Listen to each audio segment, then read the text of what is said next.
नमस्कार, मी विनय कांबळे. आपण पाहता रिपब्लिकन वाय 24 आपण सध्या बोलणार आहोत की येणारी आगामी विधानसभा देगलूर बिलोली विधानसभा संदर्भात एकूणच भारतीय जनता पार्टीकडून जितेश शांता पोकरे यांची उमेदवारी निश्चित आहे असे एकूणच चर्चा मोठ्या प्रमाणात रंगली असतानाच या ठिकाणी दुसऱ्या बाजूला माजी आमदार सुभाष साबणे देखील या उमेदवारीची मागणी देखील मोठ्या प्रमाणात करत असून येणाऱ्या काही दिवसांमध्ये कोणाला उमेदवारी मिळणार आहे आणि एकूणच अजून एक नाव चर्चेत येत आहे ते म्हणजे भीमराव क्षीरसागर हे देखील उमेदवारी भारतीय जनता पार्टीकडून मागत आहेत. एकूणच येणारी जे काही विधानसभा आहे या विधानसभेमध्ये एकूणच कशा पद्धतीचं गणित या ठिकाणी भारतीय जनता पार्टी कशा पद्धतीनं कोणत्या उमेदवाराला उमेदवारी देणार आहे हे मात्र काही दिवसांमध्ये स्पष्ट होणार आहे. तर एकूणच आपण जर बोलायला गेलं तर एकूणच चालू आमदार असलेले माजी आता सध्या त्यांनी राजीनामा देऊन काँग्रेसकडून निवडून गेलेले जितेश रावसाहेब अंतापूरकर हे निवडून गेलेले आहेत. तर एकूणच दुसऱ्या बाजूला माजी आमदार राहिलेले सुभाष साबणे शिवसेनेकडून निवडून गेले होते आणि त्यांनी गेल्या वेळेस भारतीय जनता पार्टीकडून देखील निवडणूक लढवली होती. ते एकूणच दोन्ही माजी आमदार असल्या कारणाने त्यांना उमेदवारी मिळणार का? एक नवीन चेहरा या ठिकाणी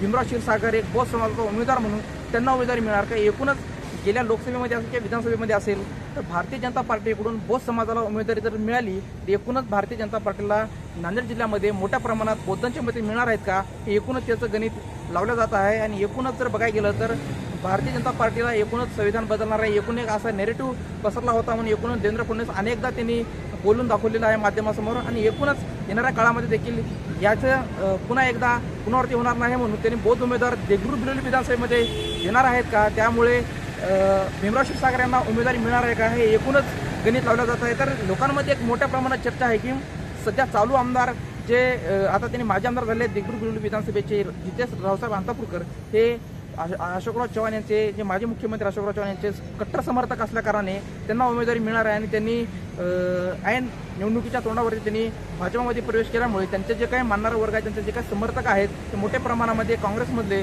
भारतीय जनता पार्टीमध्ये गेल्यामुळे मोठा धक्का या ठिकाणी काँग्रेसला बसला. तर एकूणच आता पोटनिवडणूक देखील या ठिकाणी नांदेडची होणार आहे. त्यामुळं आता रवींद्र चव्हाण यांना देखील उमेदवारी लोकसभेची मिळणार असल्या कारणाने एकूणच तिकडून देखील बोस समाज मोठ्या प्रमाणामध्ये उमेदवारी मागत असून तर येणाऱ्या काळामध्ये शिंदे गटाकडून देखील बोस समाजाचा उमेदवार मिळणार का हे येणाऱ्या काळामध्ये बघावं लागणार आहे. आणि त्याचा फायदा येणाऱ्या विधानसभेमध्ये कोणत्या पक्षाला होणार आहे? आणि वंचित बहुजन आघाडी देखील आहे आणि तिसरी आघाडी म्हणून अनेक पक्ष आहेत छोटे मोठे. पण येणाऱ्या दिवसामध्ये कोणाला उमेदवारी मिळणार आणि एकूण याचा फायदा या ठिकाणी या इथल्या मतदारांना कोणाला होणार आहे आणि एकूणच बोस समाजाचा उमेदवार कोणता पक्ष देणार हे मात्र येणाऱ्या काही दिवसांमध्ये बघावं लागणार आहे. रिपब्लिक 24